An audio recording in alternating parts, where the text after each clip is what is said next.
So we are live.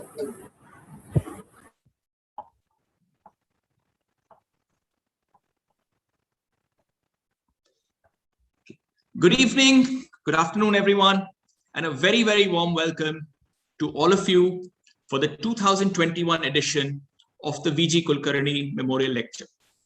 This is the 20th in the series of annual lectures dedicated to the memory of our visionary founder director, Shri Vijay Kulkarni. And over the past years, we've heard some wonderful talks dealing with important issues at the intersection of science, technology, education, and society.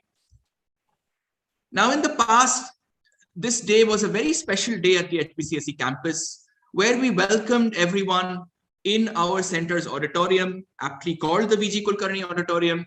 And it was an occasion for the entire HBCSE community, family, and friends to get together for this particular event. Although we are compelled to be online this year, it's really nice, and I'm delighted to see so many of you today joining us online. First, let me add a personal note of welcome to the speaker for today, Professor Jayant Udgaonkar. And I'm also delighted to see VGK's family here. Welcome, Mrs. Kulkarni. Welcome, Chandrasekhar. I can see you. Anita, Dr. Anita, yes, you're there. Kishore, I don't know if you're here, but thank you so much. You've been coming every year to support us and to inspire us. And thank you this year as well for being with us online. And there's the other family, the academic family of Vijay Kulkarni. We're having, of course, Savita and Sugra, these two students who are still with us today at the center. And there are others who are retired. I can see Professor Agarkar. I can see some others. All of you, thank you so much. All the people who have been with the center for so many years, thank you so much for joining us today. We do hope to welcome you on campus physically here once we are done with COVID and times are better. But as of now, we are online for today.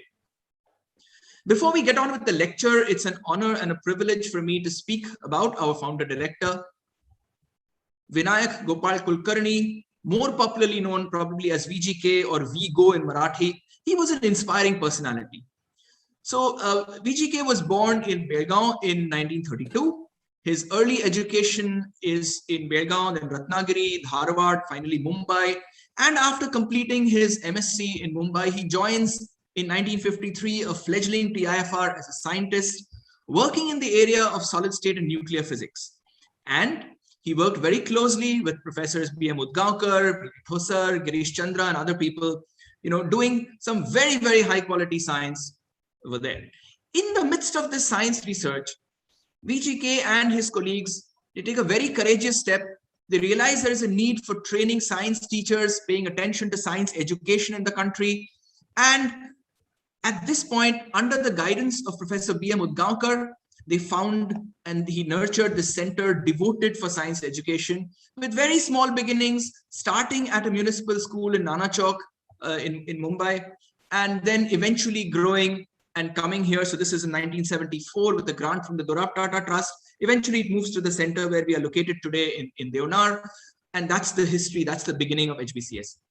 And there has always been a very, very special emphasis in his work on improving education in the sciences and mathematics, especially for first-generation learners, underprivileged students, etc. And many, many books and study materials were developed. Now, he was known to be somebody who's a very approachable person, a very jovial person with interest in diverse fields, literature to arts, history, philosophy, and of course, science, physics, and science education. And one thing at the core focus of his thing was, what is the role of language in education? And he stressed that it is really important to be able to have learning in one's native language, and books should be written in a way which is easy to read, of course, very accurate in its content, but in the native language. And VGK wrote extensively. He had this very simple and sort of convincing style, both in Marathi and English, on science and the need for a scientific culture. He was a book lover. He was also a brilliant speaker. He was, known for his choice of words. And in all the reports, everybody said he had a wonderful sense of humor. And during his distinguished career, both as a scientist and an educationist, He was a recipient of several awards. And even after he retired from TIFR, he continued to be prolific, writing for newspapers and other articles, interacting with various institutions. So he was very, very active. And after he passed away in 2002, the center initiated this series of lectures in his memory. And we are going to be very soon hearing the next one in the series. And I'm sure you're all as eager as me, waiting for Professor Udgaonkar's talk. So without further ado, let me hand over to Deepa Achari, our sort of Sutradhar today, who's going to be moderating the talk. So all over to you. Please go ahead. She'll be introducing the speaker. So over to you, Deepa. And thanks again for joining us. Thank you, Professor Bhattacharya. And it is an honor for me to introduce our speaker, Professor Jayant Udgaonkar, who is a renowned biophysical chemist. Professor Udgaonkar is currently serving as the director of Indian Institute of Science, Education and Research, ISER, Pune. I'll give a brief introduction about him. He has obtained his bachelor's in chemistry from St. Xavier's College in Mumbai and a master's in chemistry from Indian Institute of Technology in Chennai. And he then went to pursue his doctoral studies in biochemistry from Cornell University in United States. And he was awarded a PhD in 1986 for his work about single molecular current recording methods and rapid chemical kinetic studies at the cell surface in biochemistry area, which is where he has made several remarkable contributions. Post-PhD, Professor Udgaonkar continued his research as a postdoctoral fellow in the Department of Biochemistry at Stanford University in United States until 1989. And Professor Udgaonkar then joined TIFR in February 1990 with an appointment at the yet-to-be-established National Center for Biological Sciences in Bangalore. So after 3 years, after he served in TIFR Mumbai, he moved to eventually NCBS campus in Bangalore. And Professor Udgaonkar served there as an associate professor since 1995. Later, he became a professor in 1998 and a senior professor in 2007. And during this period at NCBS, he also served as the dean of NCBS and helped to set up both academic and research programs at NCBS. And so far, 30 students have obtained PhDs under Professor Udgaonkar's mentoring. Professor Udgaonkar, along with his students, has made quite a few contributions, both significant and original in the area of primarily protein folding research. And the list is too long, so it is hard to cover all the details, but I could say that his work is essentially exploring and experimentally demonstrating how various stages of protein folding and unfolding happens and tease apart the heterogeneity of folding, unfolding, or misfolding reactions. And his work is published in several journals, prominent journals like Nature Structural Biology, Biochemistry Journal, Journal of Molecular Biology, and it has over 7,000 citations. Professor Udgaonkar's contribution to his research in protein folding area particularly has won him many laurels and prestigious awards, both at national as well as international level. And he's a recipient of Biotechnology Career Fellowship, which is awarded by Rockefeller Foundation. He's also a recipient of Swarna Jyoti Fellowship awarded by DST, Golden Jubilee Biotechnology Fellowship by DBT, and a Senior Research Fellowship by Wellcome Trust, and JC Bose National Fellowship by DST.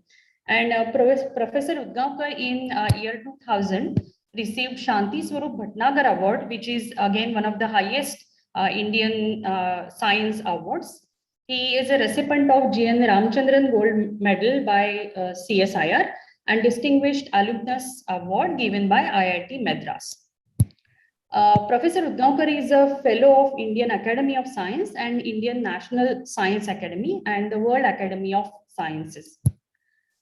Today, we are really fortunate to have Professor Udgaonkar with us, and we feel doubly honored to listen to his ideas on thoughts on education in a small research-oriented science university on the science of VGK Memorial Lecture. And the talk is even more interesting because the contributions of both Vijay Kulkarni and Professor Udgaonkar's father, Professor Bhalchandra Udgaonkar, has been reported in the development of HBCSE and its work in the area of science education research. So today we will be listening Professor Jayant Udgaonkar, who will share his thoughts about how science curricula, his thoughts on the science curricula to make students better thinkers, to make them more vigilant, confident, and aware of problems facing in the world. So I request the audience to type their questions in the chat window briefly, and I can try to pose them to our speaker on your behalf towards the end. And we'll also try to cover some questions from our YouTube live stream audience if possible. So I think without any further delay, now I request our distinguished speaker, Professor Udgaonkar, to deliver the 20th VGK Memorial Lecture. Thanks very much. Thank you, Professor Udgaonkar. There you go.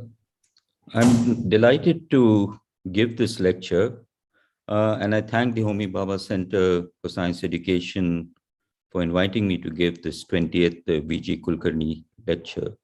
It's probably just over 20 years ago that I met Vijay Kulkarni for the last time, when he and his wife came to visit my mother in a hospital when she had some knee surgery done. And Professor Kulkarni, of course, talked a lot. He talked on, as Arnab mentioned, on a variety of topics. And it was really a pleasure, listening to him. I had, of course, met him perhaps 25 years earlier. I think probably around 1970, 71 or so, when I probably visited TIFR and my father introduced me to him.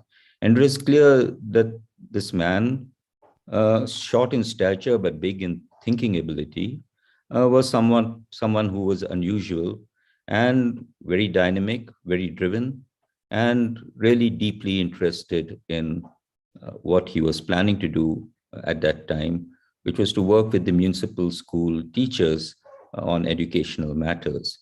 So it's really my privilege to give this talk. And I'm very happy that Mrs. Kulkarni and the rest of the family are perhaps also present to listen to me.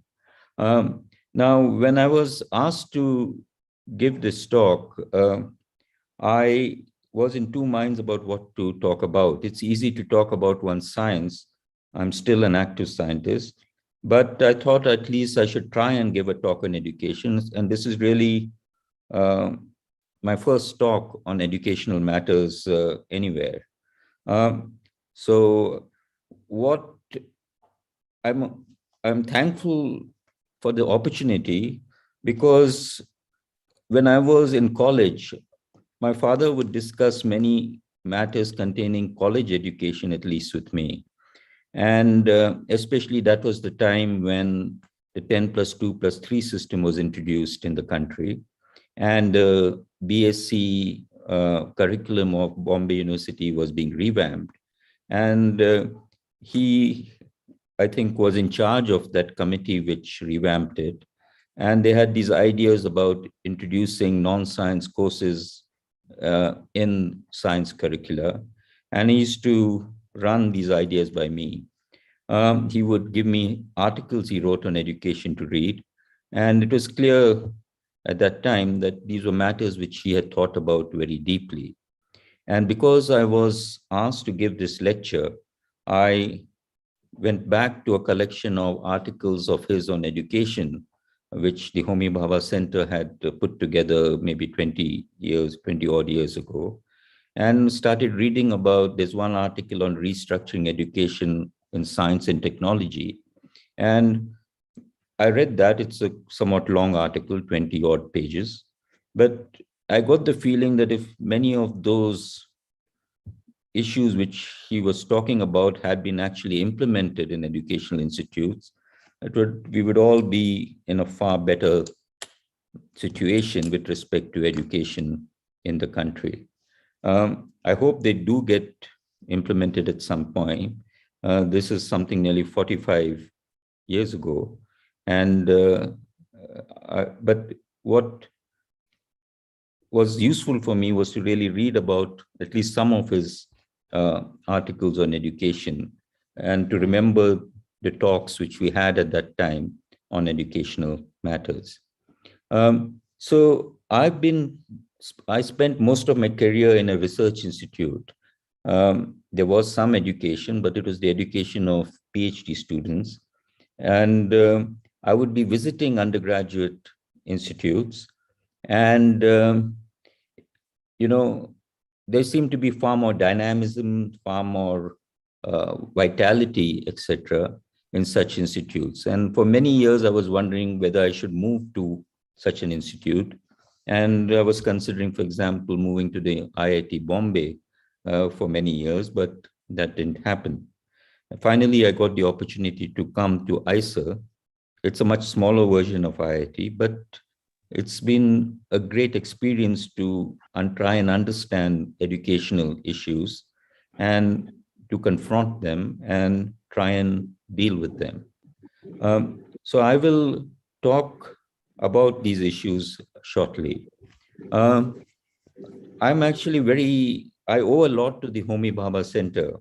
I used to go in 1976 especially, and perhaps earlier also, but 76 was when we had a big break. So I made many visits to the Homi Bhabha Center at Nana Chowk at the Grand Road Bridge, past all the automobile repair shops, to the fourth floor, I think, or third floor of the municipal school. And I used to use the library, and I was allowed to borrow books, one book at a time from the library. And I think over the period of several months, I borrowed many books which had a good impact on my thinking about various topics in science. And that's where I met many of others working at the Homi Bhabha Center. So that's really a very good memory. This was probably, as I said, 1975, 1976. And it really left a very strong memory in terms of appreciating the type of work the Homi Bhabha Center was doing. Just below, on the floors below the center was the actual municipal school. And you could, and so you would see the students there. You knew that they were as bright as students in the school I had just finished from. But in general, students from municipal schools were not doing as well as students, or it was not thought to be doing as well as students from more elitist schools.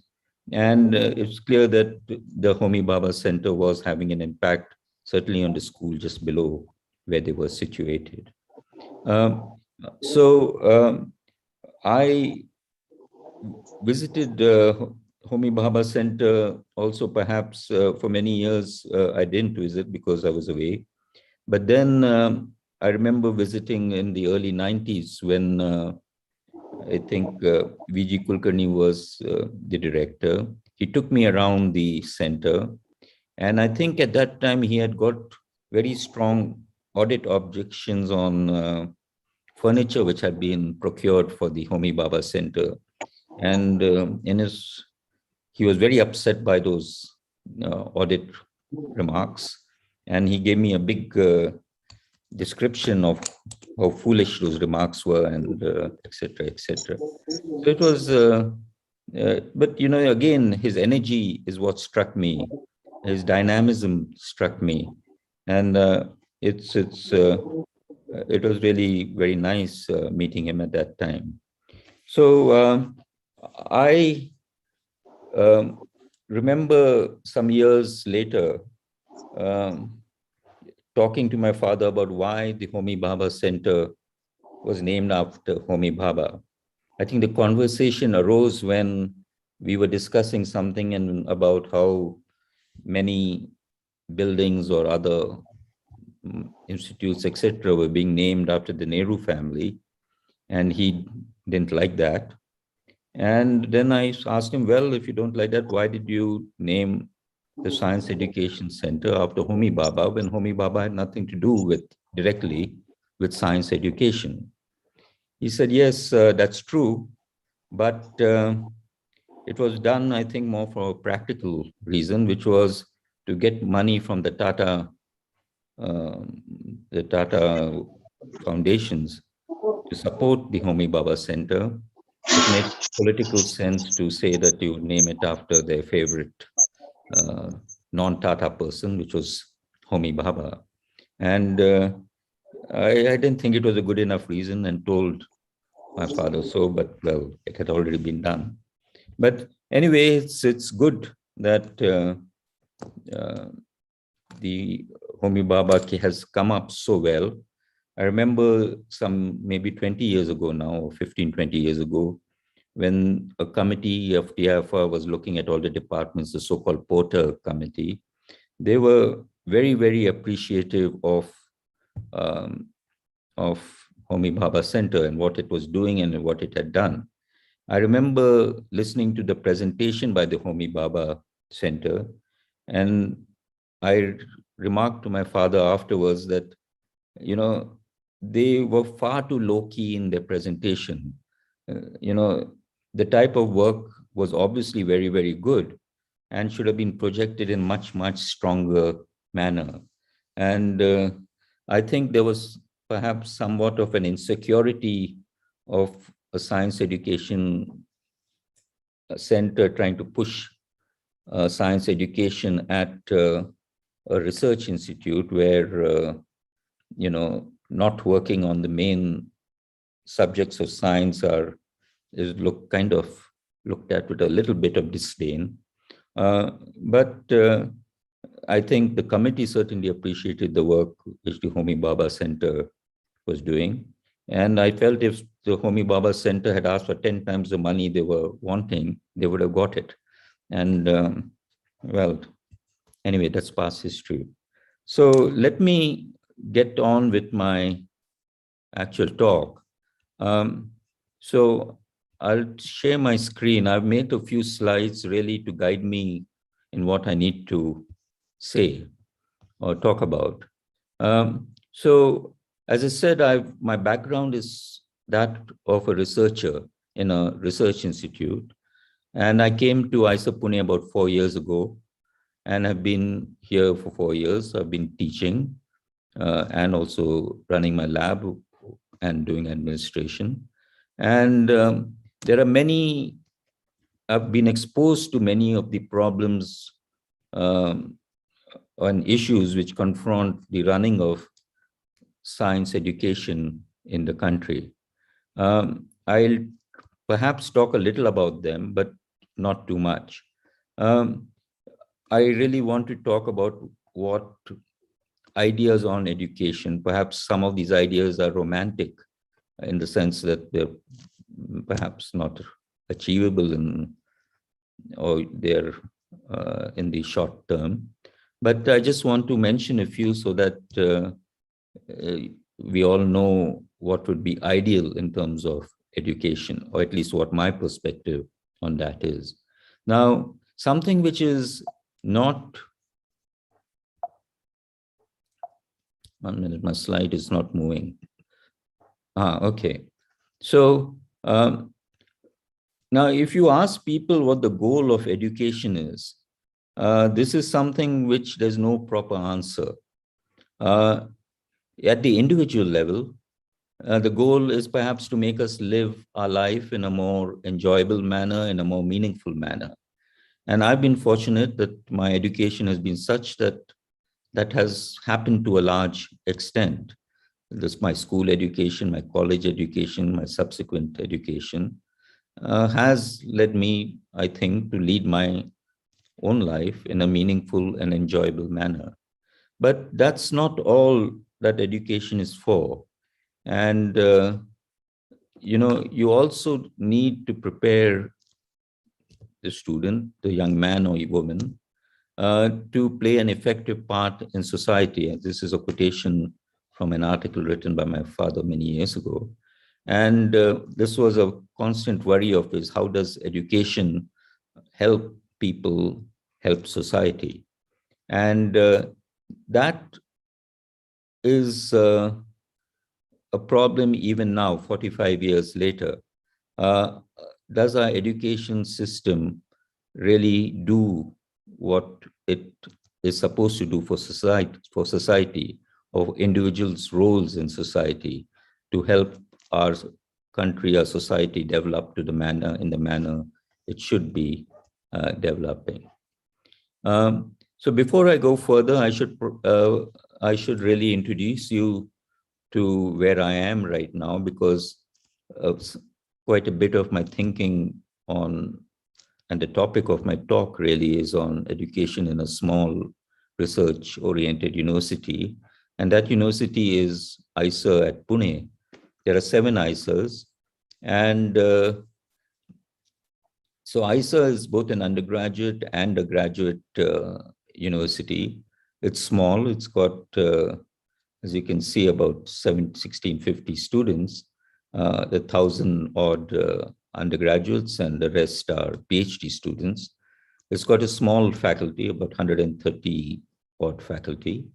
And it's got 3 main programs: a PhD program for students who finished a master's, an integrated PhD program for students who want to do their PhD after a bachelor's degree. And the flagship program is the BSMS program, where students come after the 12th standard and stay for 5 years, leave with a master's degree. The distinguishing feature of the undergraduate program is that students learn both from classroom teaching and also by doing projects. So these are projects which can be research projects in the lab, or theoretical research projects, or reading projects, as depending on which stage in their career at the institute they are at. So the idea really is that you want to excite students into becoming researchers by exposing them to research very early on. I'll come back to this in a while. So it's a young university. It's done well research-wise. It's done quite well education-wise. It attracts good students, very good students. It attracts students who are quite motivated, because these are very often students who would be pushed by their families to do engineering, but were able to withstand that pressure and come and do science. So these are motivated students. And I'll talk more about the students later on. So it's a science, primarily a science. I mean, it is a science institute. It's got all the standard topics of science. Maybe climate science is not standard. Data science is new. And so these are the current departments in the institute. There are centers also, a center for water. These are interdisciplinary centers. So the Center of Energy Science, for example, has chemists and physicists. Center of Water Research has got biologists, chemists, and the humanities primarily. And there are other centers, etc. And the institute really engages itself in many international activities. It's doing quite well research-wise. It raises a lot of money for research. And has in the past been supported, especially in its early years, very strongly by the government. So strongly that faculty members I saw when I came here had a sense of entitlement to a lot. They felt they were entitled to a lot, but the moment you go out of project mode, funding becomes much, much less, and that was a difficult transition for many people here. There are a lot of outreach activities carried out at the center. There is especially the training of students in schools around, not just in Pune, but all over the country through the Center for excellence in science and mathematics education funded by the government. We have initiatives which are funded by private companies, primarily Tata Technologies and now some other private organizations. We have a science media center, science activity center where students, school children learn about science through toys. And we do many other things. For example, we hold a nationwide science quiz, the only one I know about in the country. Where students from many institutes in the universities in the country come and participate and answer questions which I cannot even dream of answering. So it is doing a lot in terms of outreach. And of course, we take part in many government initiatives, especially in those concerning training of teachers or improving teaching all over the country. So for example, workshops have been held all over the country other than in Pune. So that's about all I want to really talk about ISA right now. So what I would like to do is first talk about what I think education should be about. And we can judge for ourselves at the end whether ISA Pune or any other institute in the country is doing what should be done. So what would be an ideal educational institute? You want to impart an education really which teaches students to think independently on their own. And for a college institute, for a college, after school, after high school, this is something not easy to do because the students who come in from schools where learning by rote, by memorizing things is the normal way of learning or what is considered learning. And I think many students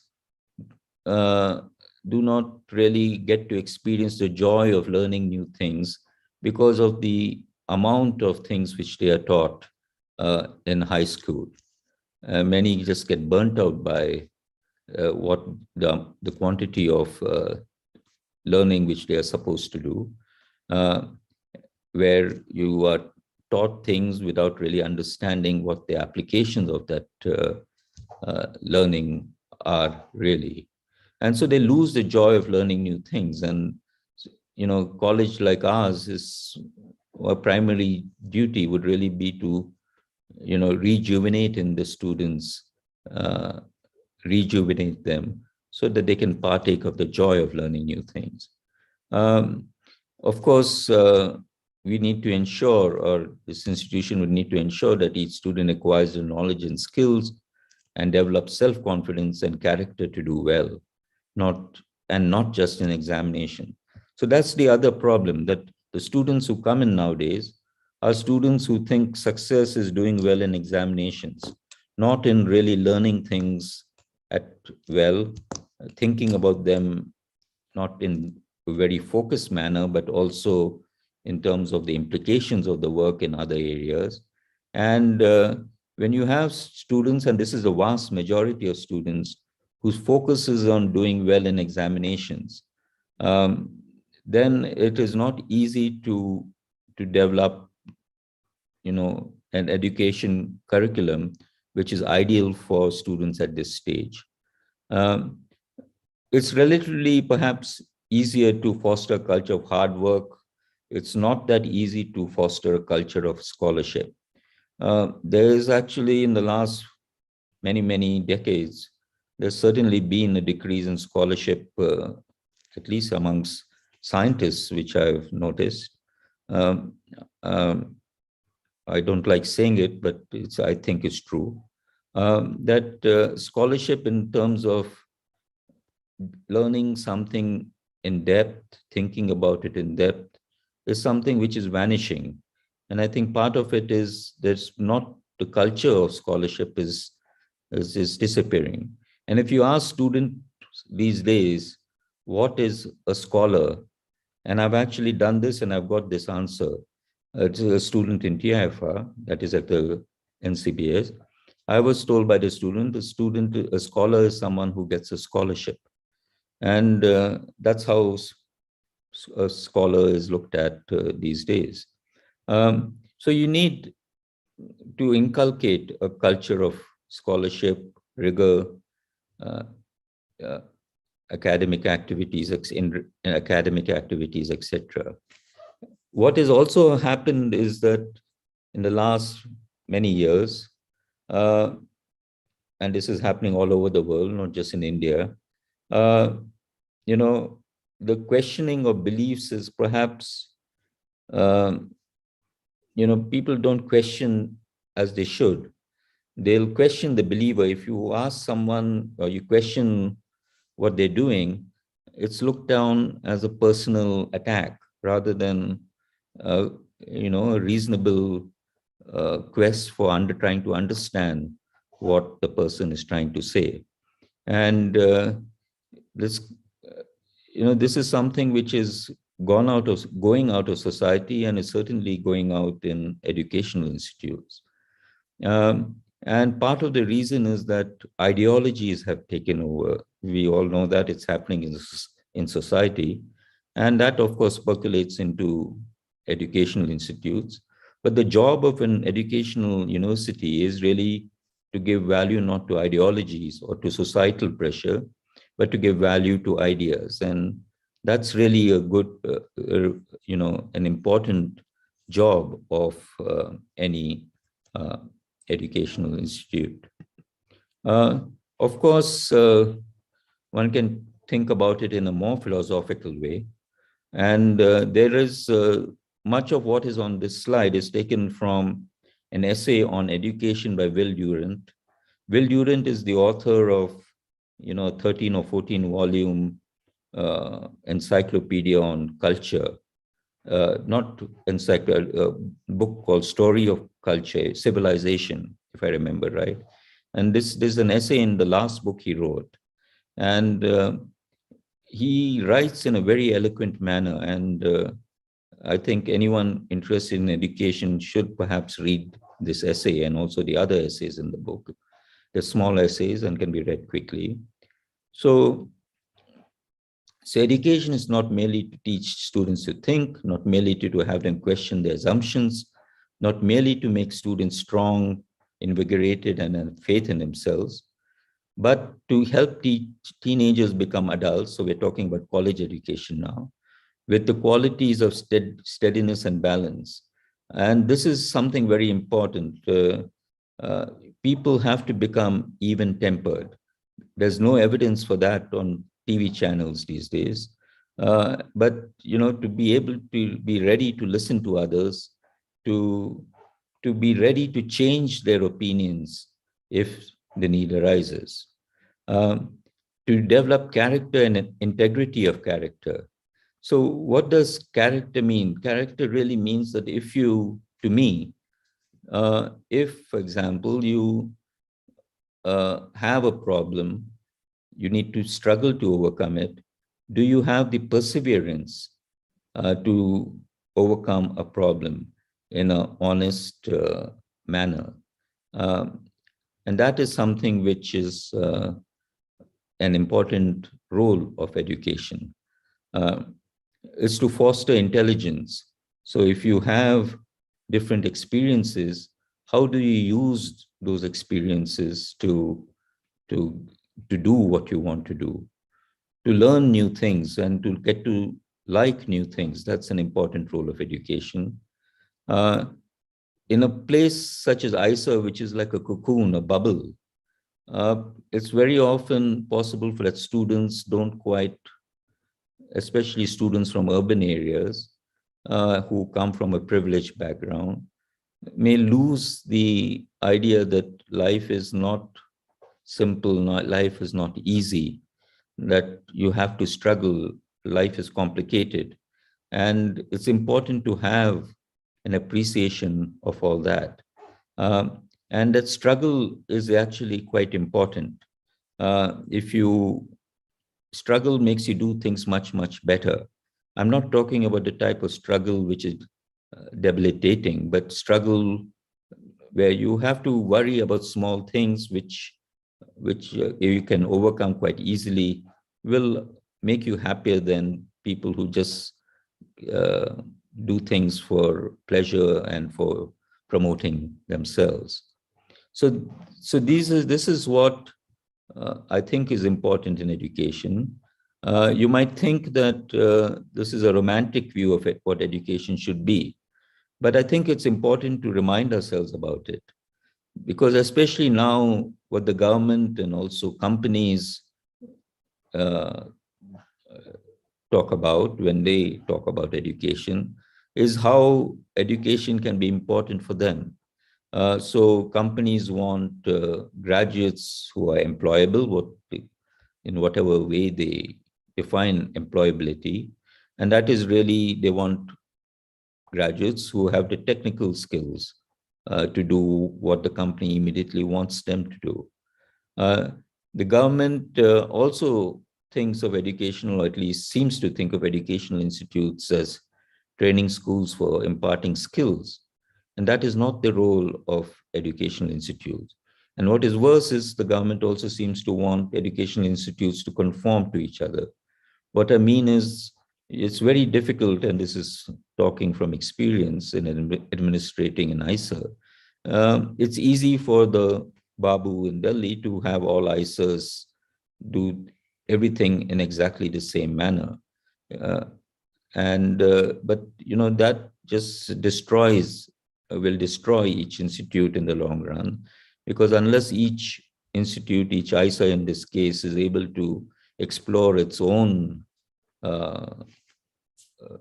priorities, they will not be able to flourish.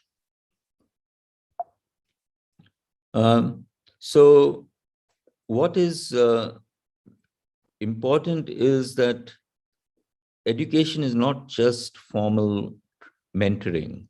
I think a lot of education is really self-learning. And students have to be encouraged to learn on their own, because especially if you get into an academic life, you're going to have to learn throughout your life. And you need to not only learn your subjects like science or whatever science you want to learn, but it's very important to be able to learn to understand life. And just learning science is not sufficient for that. You have to learn history and philosophy and literature and even religion. You have to read about these things, because if you read about these subjects, you can really understand what's happening around you much, much better. Of course, students have to learn the intellectual and technological skills which will enrich their lives and those around them. You can learn a lot through engaging with friends and society, engaging with nature, enjoying nature, trying to understand nature is, I think, a very important part of a good education. What is also very important in an institute such as this, and especially an institute which is a bubble, is that students have to become made aware of the problems facing society, the country, and the world at large. And they must get motivated, at least some of them should get motivated to address these problems.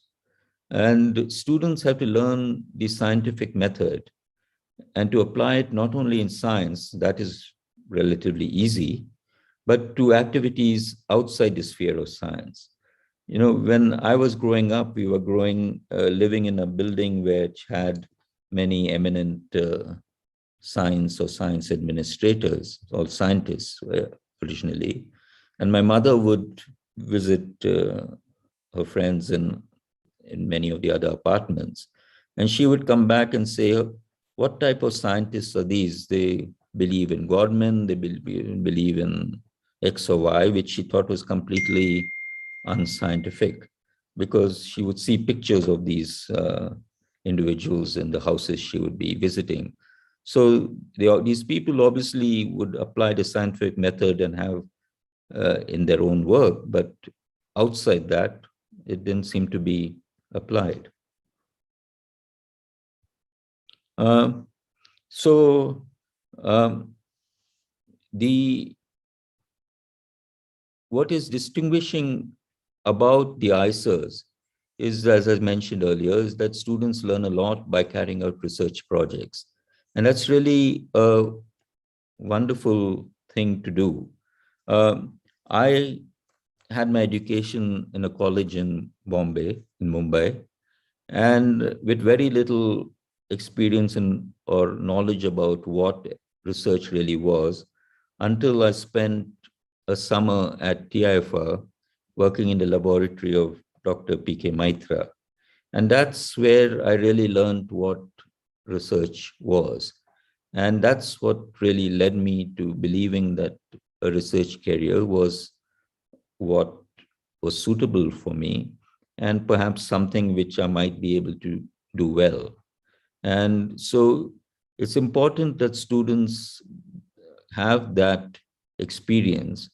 And given the number of students in the country, in the hundreds and thousands, tens of thousands of colleges in the country, it's something which can't obviously be done everywhere. But in an institute such as the ICERs, it is something which is done. And I think it has a remarkable impact on students. They learn whether they are meant to become researchers. They learn whether or not to become researchers. We have students who come in a lot because, their families will tell them, okay, if you don't want engineering, do at least science. Don't do humanities. Don't do other things where jobs might be difficult. Okay. Now, the question which is really very important in an institute such as this, where students come in from a variety of backgrounds, economic backgrounds, cultural backgrounds from different states, we have students who come from very underprivileged backgrounds. How does one get them to the same level? At least one needs to be able to make an attempt to do so. And one of the questions which is still not clear to all of us is, are we successful in doing that? Are we able to get students who come from who are not as well prepared as we would like, and have them leave being as prepared for the next stage as any other student? Now, the ICERs were a primary goal for establishing the ICERs was to produce students who would go on to do research, and primarily academic research, become faculty members.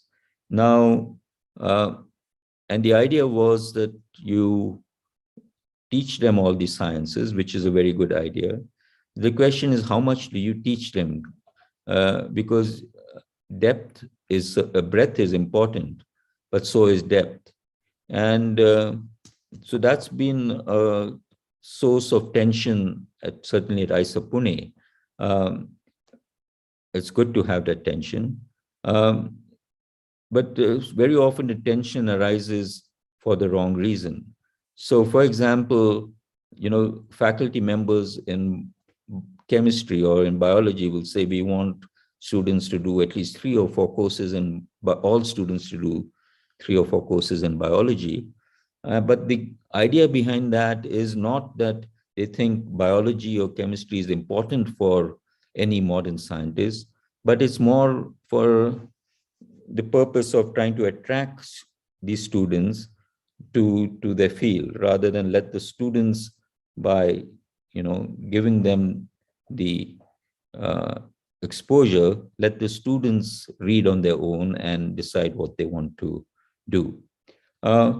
So, for example, I think a good reason to have more courses in any particular subject is, for example, if the maths department were to say that we think that all students should be learning much more mathematics, and which that's a very good reason, because I think all modern scientists have to learn enough mathematics, because science is becoming more and more quantitative. So But so there's this tension about how much of each subject to teach. My own view is that if you look at good modern textbooks, undergraduate textbooks, and they're fat and heavy, but you can cover the material in roughly 60 or 50 or 60 lectures. And that is sufficient for giving literacy, scientific literacy to students. So I talked about depth versus breadth, and any program, any curriculum has to have a good balance between the two, and they should really complement each other. So breadth is important for education. Students need to learn to think about problems not in a very focused, in a dry manner, but also to be able to think laterally. How is this problem connected to other problems? You need to think in a manner which combines logic with imagination so that you can have new ideas. You need to think in a manner that does not preclude questioning the subject matter, but also your own thinking, your own beliefs and assumptions. And of course, you need to learn to think in a manner which will give you a bit more trust in your own ability to analyze things, because that's what, in the long run, for the rest of your life, you have to be able to do. And so breadth makes students more balanced, leads to a better overall development of their character. It teaches them not only how complex science can be, but also what life is all about. That it's complicated, it's a struggle, and it allows students to really cope with life in a much better manner. We have teenagers coming in, and we want, when they leave as young adults, they have to be able to deal with the problems of life in the real world in a good way. Okay. So one of the points which are not well, I think, appreciated is how important it is to teach science students the humanities. The science students very kind of, I don't like the word hate, but very often they hate the humanities. They think it's a waste of time. They look down on the humanities. But it's the humanities which teach students how to articulate and frame arguments, how to critique existing work in a logical manner, how to think in a logical manner, and also how to look first at long-term and ethical, socio-political implications of the work. And it's reading the humanities, reading literature or reading history, which allows students to benefit from the experience of others. Otherwise, students have only their own experience to fall back on. If you read a lot on, let's say, history or literature, you get to know, or at least understand, the experience of other people, whether it's fictional, they're fictional characters or not. And as I mentioned, there's this disdain towards the humanities in the science students, not just students, but in the faculty also. And what that leads to is that students miss out on learning vital skills which are vital for them to acquire, to be able to make their research available in the first place. Communication, analysis of their work, presenting it properly. If you have this disdain towards the humanities, you're not going to be able to do all that well. And what happens then, our students become far too dependent on their supervisors to make their research comprehensible to the outside world. And that finally ends up harming the students themselves in the long run, because their careers will stall later in life if they can't do this well. So let me talk about ISA Pune, the BSMS program, the flagship program. Until 2000, when I came, the first 2 years had courses which everyone had to do. These were courses primarily in physics, maths, chemistry, and biology. There were 1 or 2 programming and earth climate science courses thrown in, and a course in 1 or 2 courses in English, communication, and humanities. what was somewhat unusual is that in the years 3 and 4, people did elective courses. They could choose which courses they wanted to do, but they ended up having no major. So there was no concentration of doing courses in a particular area. And you left with a degree of Master of Science. And the 5th year was devoted completely to doing research work to prepare a master's thesis. Now, very soon after joining, I had to go for some conference, and I was asked by a distinguished person, why does IISA Pune not give a major in any subject? And I had no real answer to give. When I've talked to many people, and it didn't make sense and doesn't make sense to me. That, to really not at least learn some things in depth, because it's only by learning things in depth can you do things well later in life. So, so when I joined, it became clear to me that after talking to students, to faculty members, that the program needed tweaking or even more substantive change. Of course, the program was unique, as I mentioned. And so if you wanted to make changes, you had to do them with care. But it was very clear that students wanted more rigor, more depth in the courses taught to them. And faculty members also wanted to be able to teach more in depth and in scope. So now making a change in a program which was going on for a dozen years is not an easy matter at all. Changing anything is very, very difficult, and changing an educational program is certainly among the most difficult things to do. Nevertheless, it took a couple of years nearly. The program was changed or tweaked rather in 2019. And now, instead of having 4 semesters of courses taken by everyone, there are 3 semesters, and humanities and earth and climate science are given more of more say, literally. The courses in the other subjects were reduced, and humanities, earth and climate science were given more say, as I said. And now when we have data science and other subjects coming in, maybe we'll have to again tweak the program to see how best to teach us students. In semesters 4 to 8, students can choose a major and a minor, and a minor in any particular subject. And the major minor, of course, have credit requirements, but it's not that all your coursework would have to be devoted to your major and minor subjects. You have enough leeway to also do other courses which are of interest to you. And we've kept this general degree still, and we have to see how many students finally end up taking this option of not specializing in any particular topic.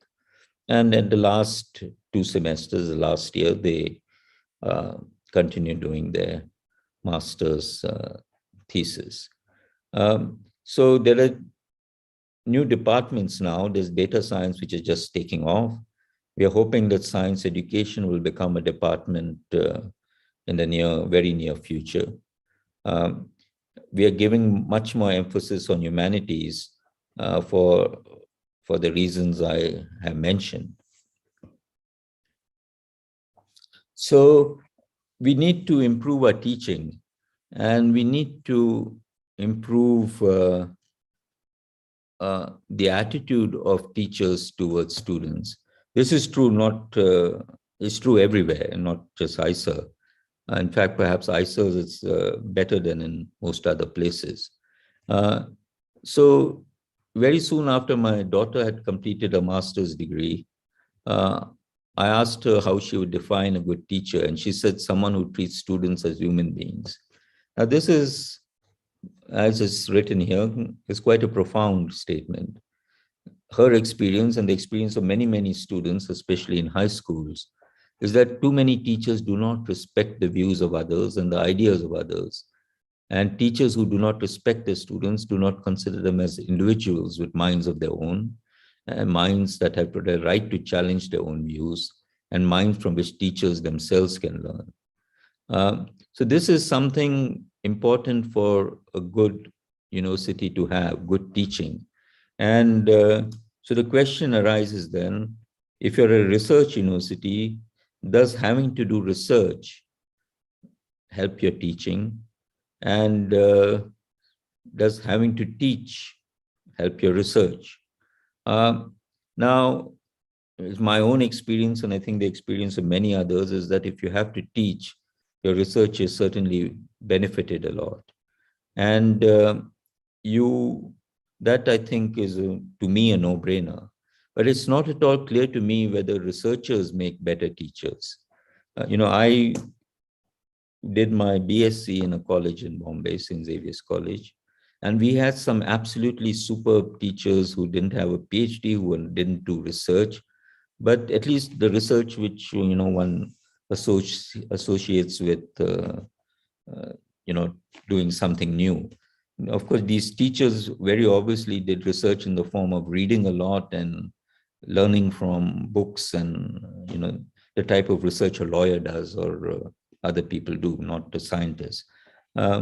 But they obviously read a lot and had figured out how best to teach various subjects. And, that was something just amazing. The teaching, especially in chemistry in St. Xavier's College, where 2 or 3 teachers were just remarkable. And so you don't have to be a researcher to be a good teacher. And in many universities, both in India, well, it's happening in India because it happens outside the country. Researchers think teaching comes in the way of their research, and they pay very little interest to teaching. They want to give very little time to teaching, and in those cases, they certainly don't make better teachers. But if you're doing research and you know what is,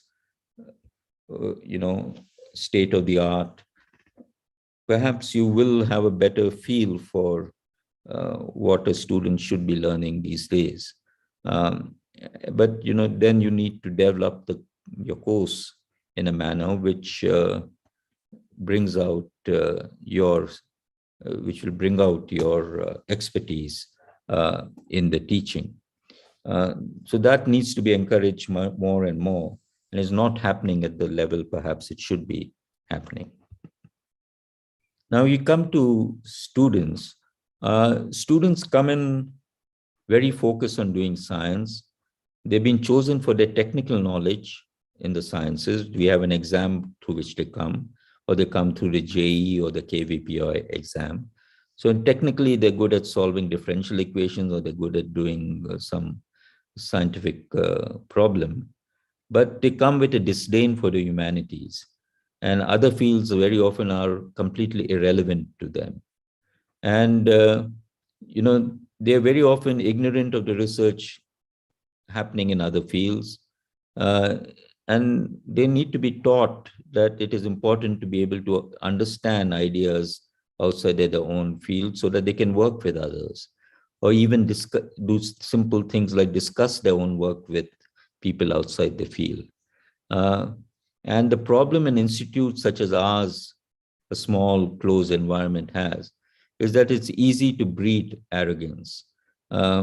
Sometimes this arrogance is an excuse to hide ignorance. But we find very few people who are good at explaining what they do to others. And some actually take pride. And this is not, again, this is a general statement. It's not a statement peculiar to, the research institutes or the IITs. It certainly could very well apply to a place like TIFR, that people sometimes take pride in not trying to, not wanting to explain what they do to others. because, they're doing something, they think they're doing something great, that they don't realize that other people are also intelligent. And if they take the trouble to figure out how to explain things, the others will understand. And students have to learn how to do this. Students coming want to do something extraordinary. That's very good. And they, as I said, they're technically good. They've been chosen for being technically good. But they have to learn that attitude is as important, or sometimes even more important than aptitude. And they have to learn to persevere when things become difficult. People talk about short attention spans these days. And when you have short attention spans, it's difficult to persevere. And perhaps the single quality most required to be successful is the quality of perseverance. And you have to have the character to be able to persevere. And this is something important that students who come in learn to do. A place such as ours has to deal with hierarchy and also with gender issues. And, it's important to have as little hierarchy as possible. For the simple reason, if a teacher is informal, then that teacher is also approachable to students. Of course, students have to learn to how to deal with the sudden reduction in hierarchy. In schools, there's of course a lot of hierarchy. But I think it's important for a small institute such as an ISA or an IIT to have as little hierarchy as possible, so that you listen to each other and you respect people's views and you make decisions after listening to differing opinions. What is also very important, and which is not done, which is unfortunately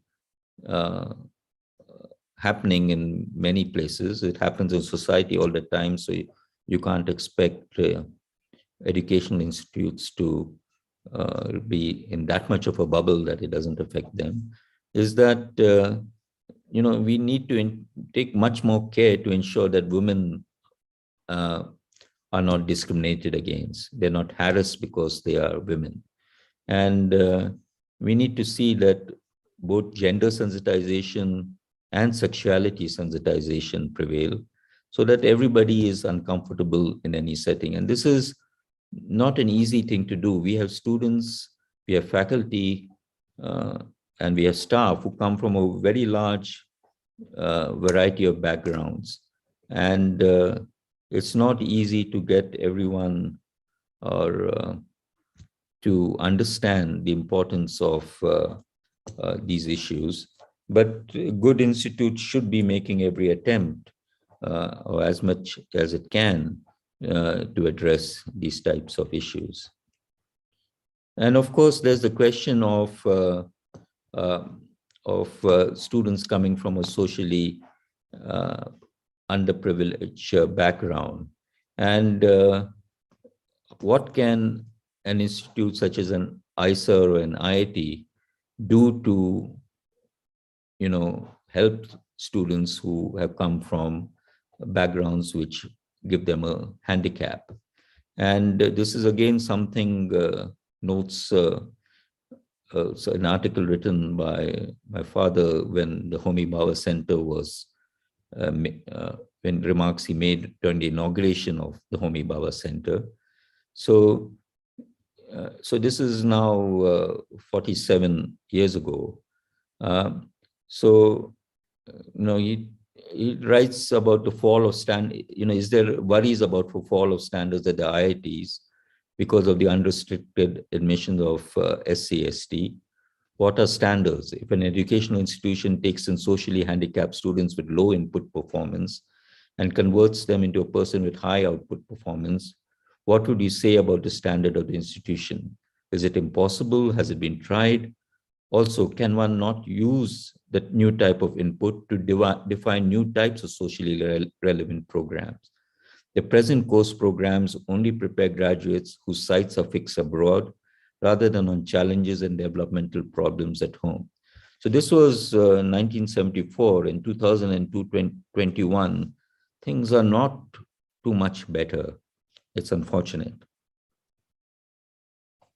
So what is needed at IISER is that we need to improve our teaching, and we have been wanting to start a center for teaching excellence, teaching pedagogy, and that will hopefully happen soon, because we do a lot for trying to improve teaching outside, but we also need to improve teaching within the institute, and that's one role about that's really very important to do. We need to teach students skills so that they can deal with life much better. Not just how to think well, but there are a lot of soft skills which are needed, and students have to learn those skills, communication skills, writing skills, so that they are able to do what they do well in the future. We need to let them explore the possibility of alternative careers in science education or management or communication or anything else they become interested in. We have students who are kind of come into the institute with glamorous views of science, and many of them, I think, will realize that perhaps they're not meant to get into a career in science. The goal of the IISER certainly was to promote scientific research and try to channel students to get into research careers. But, even at the PhD level, it's only a few students who will be successful researchers. And at the undergraduate level, the percentage of students who will make it as a good researcher is even smaller. And so students have to be exposed much more to alternative careers, the possibility of doing something else. Unfortunately, there is a lot of peer pressure to get into a research career. But what's far more important in life is to be happy in life. And you can be happy in life only if you can do something well. And what that career is doesn't matter. So long as you do it well, you will be happy. And so students need to be able to identify what they're good at. And that's, I think, a big role of the institute such as ours. And we really have no excuse not to be able to do this for our students, because unlike many colleges and universities in the country, we can set our own curricula, and we need to be ready and able to take full advantage of that. We need to ask ourselves whether we are. Okay, so I've come to the end of my talk. I'm sorry I've gone a little over time. But what I'm trying to say here is that students have to learn that there are many ways to be successful in life, not just by doing research. I mean, I'm talking about educating these students. Some of them will become, of course, good researchers, but others might be good in something completely different. They might be very good bankers or very good administrators elsewhere. So the idea then is that, to be successful in life, there are many ways of being successful. And I want to end with this slide, which is really, I still do science. And when I get invited because I'm the director of an institute, I feel very insecure because I still think I do science, which is relevant. And so this was a little story on some work we recently did. And here the argument is in reverse, that in life there are many paths to success, and that's also true in how proteins fold, which is my area of research. And so it's actually, I'd like to end with this slide, which just to remind you that I still do research. So I've tried to give you a kind of rambling overview of my thinking in various issues concerning education.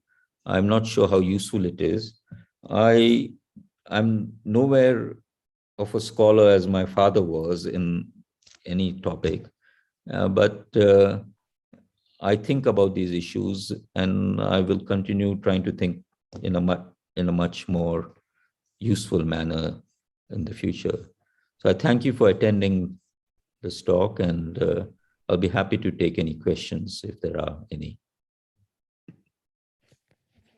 Thank you, Professor Udgaonkar, and that was indeed an excellent talk. And thanks for actually sharing your own vision on how the environment that can foster the scholarship of selective students, and what is the role of any institution like ICER or any other institution at working at the undergraduate level would be in that regards. So there are a couple of questions already in the chat.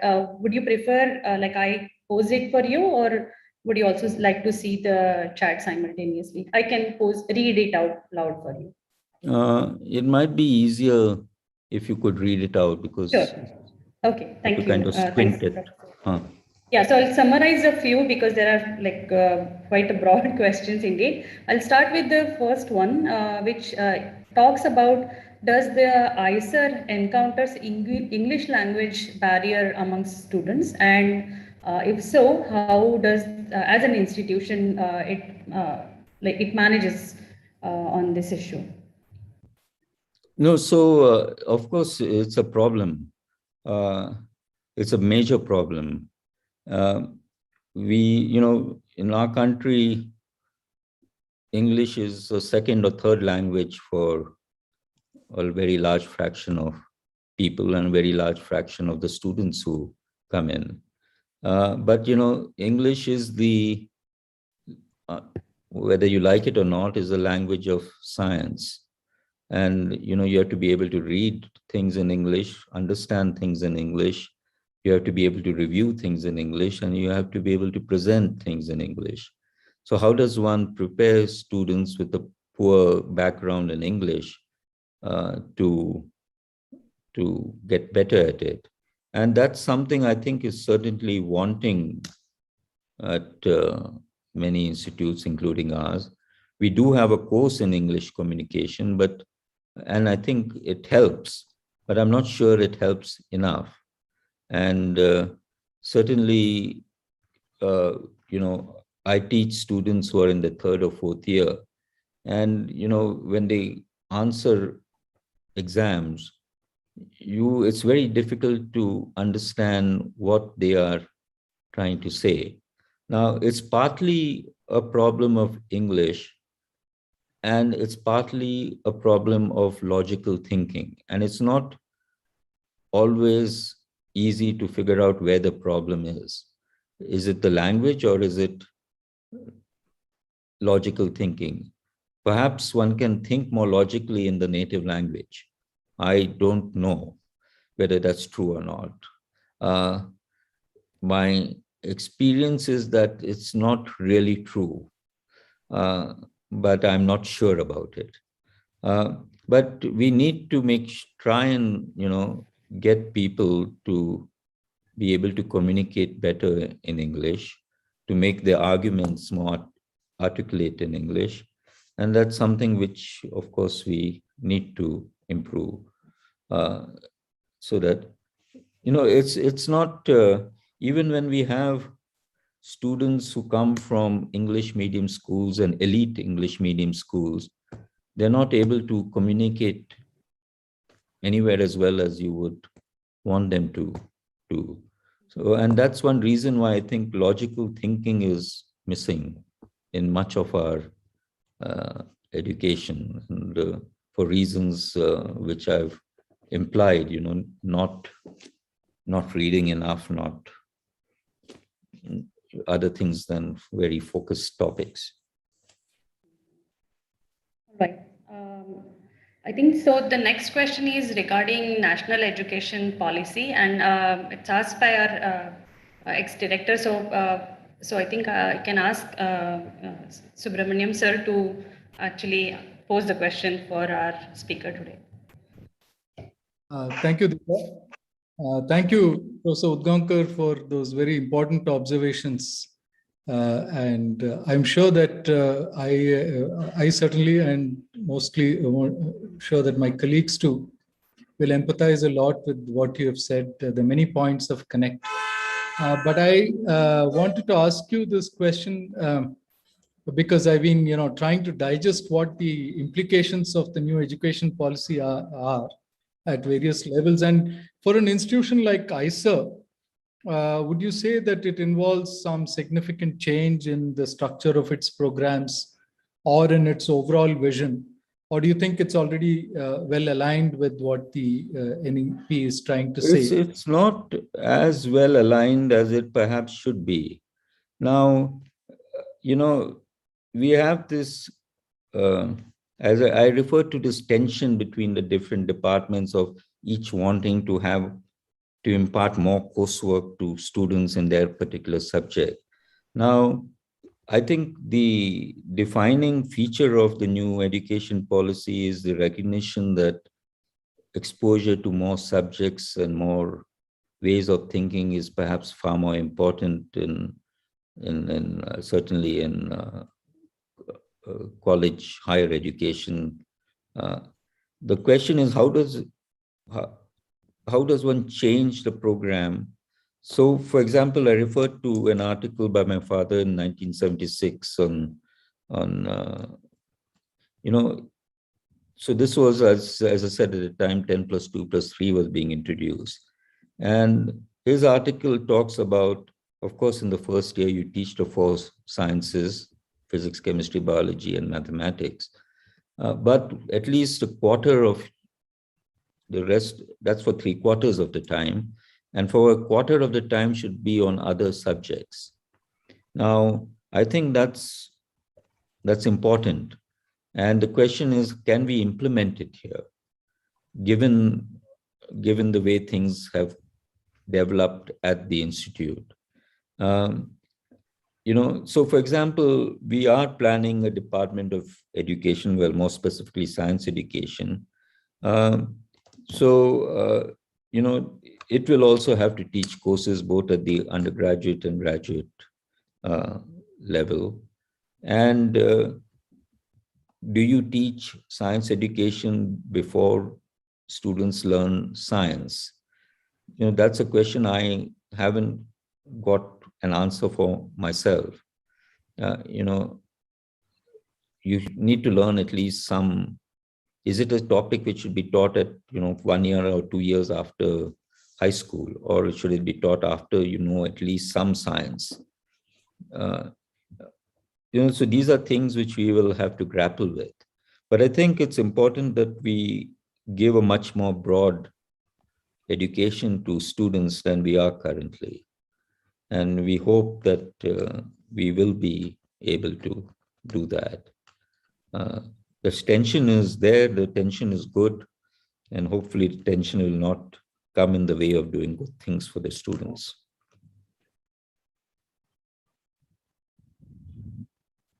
Thank you very much, Professor Udgaonkar, for answering that question.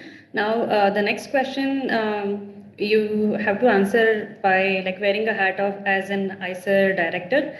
So the question is about how does one ISER is connected to other ISER in terms of curriculum framing and research facilities. And this question was posed by Sudhakar Agarkar, sir. Well, the ISERs are completely independent of each other. So there's no, there's nothing, there should be more interaction between them, but, we're geographically located in, very different, far apart from each other. And it makes more sense for us to engage with NCL or Pune University than to engage with another ISER. And, one thing which I think is true is that,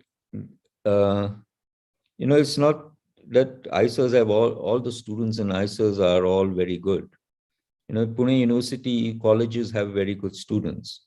It's that's probably that the percentage of very good students in IISER Pune is probably higher than the percentage of good students in Ferguson College or any other college or Pune University. And we need to engage with, I think, our local institutes much more. I think it's far too little right now. And of course, it's useful talking to the other IISERs. We have a common admission program, but once students get into a particular IISER, the curriculum is actually quite different. Now, the NEP talks about credit banks, etc. Now, in general, in the past, students have not been able to move from one IISER to another. It's just like students are unable to move from one IIT to another. Maybe that will change now, but the programs, the teaching programs, I think are quite different. So we have changed from having 2 years of common courses to 1.5, but other IISERs still have 2. Other IISERs have other subjects which we don't have. So IISER Bhopal, for example, has engineering science, which we don't have. So there are practical problems. In terms of research facilities, etc., again, we do share when we need to and when we have to, and when we can, we do it, but it's not done in any formal manner. It's done more informally between faculty members rather than between institute administrations. Right. Thank you again, Professor Udgaonkar, for that. So the next question, I think Achur Sampath Kumaran sir has been waiting to ask. So I think I'll pass the mic to him. So go ahead, sir, please. Jayant, I thoroughly enjoyed your hi. talk. Yeah, how are you? Long time, yes. Hello. I thoroughly enjoyed your talk. You made very valid points. In fact, I just saw one suggestion and one question. Whenever I used to give a talk in some college or universities, I make some other point which you have made for the benefit of the students, just not to get misguided by various things happening around. My feeling is that you have given such excellent talk. I completely agree with practically all the points. You should probably give such a talk to colleges and universities, particularly small ones, not a very sophisticated college or IITs, but relatively smaller places. I think very important the message goes that what to take seriously, what not to take seriously. This is my suggestion to you. The second thing is that when you mentioned that the width of subject, I presume you don't mean syllabus. My one of the point concern is that because syllabus is too much on every subject, people don't have adequate time to get the grasp of the basics, or they understand the logic of every step. They simply mug up. Net result is many of the bright, motivated students, they are lost somewhere on the way. Do you think that time to reduce syllabus, or think syllabus is fine in all subjects? So I need to confess, I don't know the syllabus in sufficient detail to give you a intelligent answer. No, so the problem, one problem is that, when I talk to students, the way they look at things is somewhat strange. So, at the 12th standard, students are just crammed with information. Yeah. Right. They don't really assimilate it. Yeah. Now, the question is, so I think it's important that in the first year, you perhaps just go over that and try to make them understand that better. Yeah. But students look at that as a waste of their time. Yeah. They're looking at coming to a place. Many of them, maybe a very large fraction of them, have come from coaching classes. They're just wanting to soak up information or learn or be told about new things. And, even though, as you said, and which is, I think, quite true, they haven't assimilated what they've learned in the 12th standard, because there's so much which is, pushed onto them in the 12th standard. There is no way that you can really understand those basics at the level they should be understood. So I think that happens in some subjects in the institute. And certainly when the teacher is good, and there are quite a few good teachers at ISER, I think students understand quite a bit and learn quite a bit about the basics. So I think what I said is something not new to the teachers, and they understand that, and I think they deal with these issues. So sometimes very often it's repetition. What to the student it's repetition, because what they hear are familiar words and they look at that as repetition. But I think perhaps sometimes they don't realize that they're getting to understand things better because they're being taught better, or hopefully being taught better. Okay, thank you. Thanks for the question, and thank you, Professor Udgaonkar, for answering that. We'll take one question from our YouTube live audience as well. So this question is posed by Harita, and the question is, what are your thoughts on school education during the time of pandemic, and how can an institute like ISER spread across many parts which is spread across many parts of the country, can support teachers in particular in this pandemic or similar time? Well, ISER has been having online programs during the pandemic. As I mentioned at the beginning of my talk, we have a lot of outreach programs, and these outreach programs have continued during the pandemic online, and both for teachers and for the general public as well as students. And I think there have been quite a few people, for example, watching the YouTube programs which have been broadcast from ISER. So now the first part, or the first question, is what on the way school education during the time of the pandemic. All that I would say is that I would not want to be, I'm glad I'm not a student at this time.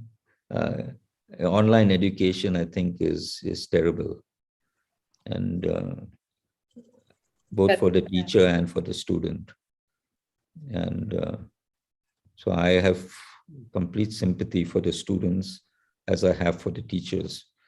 And so I've taught online twice so far, and it's very unsatisfying. Yeah, we all believe it is a difficult time, and thanks for taking up that question actually. So I think there is one comment more than question by Pradhan sir, and he basically said that the talk was excellent, and I'll just read it out for you. So he mentioned while talking about the ISER, you also defined what constitutes complete scholarship, and but you really underscored the importance of humanities in our education, including science education. You gave teaching a rightful place along with the research, and thanks for such a wonderful and thoughtful presentation. Under your leadership, ISER Pune can become a model science education for the country. So that was more like his comment and appreciation about your leadership at ISER. And would you like to say some more things? No, I would, as I said, I really owe a lot to that essay on education, which I referred to by Will Durant. And the clarity of writing there is something which is amazing, and it really makes you think about these matters in a different. It's not, so many of the ideas are not new, but the way they are written about is so graceful and so thought-provoking that it really helped me prepare this talk. Yeah, well, so I think we are nearly towards the end. I would like to ask one question, just like out of my own personal interest. And this is regarding, so there are a lot of science education departments or science education communities, which we have seen particularly being absorbed the deeper communities are being absorbed in core science department in various undergraduate institutes in West. What is your vision, or how do you see ICER or any other institute would take this idea up in India? Would you like to share some thoughts about it? Well, our plan is to have a separate independent department for science education. But there will be organic links to all the science departments. And we hope in the long run that more faculty members in, say, biology or chemistry or physics will be spending time thinking on education matters more seriously. Perhaps as they get older, they will spend more time thinking about these issues.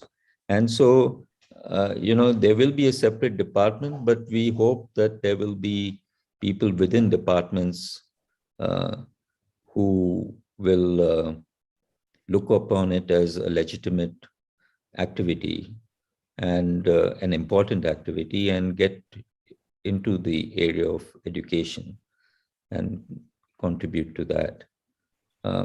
Right now, I know that in many US universities, you'll have one or two people who are education people within the department itself. And, we did think a little about doing that, but we thought perhaps having a separate education department would be more useful. Having a department gives, I think, the activity more stature and more importance than which it actually does need, especially in an institute such as ours, where people look at doing the hard science, but not in terms of hardness, but in terms of, what they consider science as the only important activity. So, thank you, Professor Udgaonkar. So I think we have reached almost to the closure. So there's one question that we could have asked you in person, but now I think I request our Center Director, Professor Bhattacharya, to make a comment or ask a question to Professor Udgaonkar now. Thank you. Thank you, Deepa, and thank you, Professor Udgaonkar. I think I'll not ask questions. We've been bombarding you with questions, and I know there are still lots of questions we've not been able to take because of the time. It was a fascinating talk to hear from you about both the past and the present and what's going to be looking ahead at ICER. Let me read out one comment, though. I mean, there is a comment from Chandrasekhar, Vijay's son, specifically saying, expressing his gratitude and saying a big thank you from my eye, Mrs. Vijaya Kulkarni, to you. So that is, he's put it on the chat. Thank you so much. Thank you, family of Vijay, for attending this talk today. We are, indebted to you for your support all these years, even now when it's online. And before I end, it just occurred to me that you said, Professor Udgaonkar, you said so much about how your father was instrumental in some of these early thoughts in HBCSE and setting it up. And I see today that, ICER Pune coming up with the Department of Science Education spearheaded by you. I really hope that it, also does extremely well, sets a new benchmark for science education in the country. We would look forward to lots of interactions with HBCSE. Hope to welcome you and the faculty of ICER here when times are better. We should continue. Of course, now we can continue online, but we should have very active interactions with ICER Pune. Looking forward to that in future. So I should mention that the science education activity, which, my idea was actually to have this Center for Teaching Excellence. And the idea of having a Department of Science Education is not something I push, but it was pushed by the Dean, Dr. Bhas Bapat, and a group of faculty members.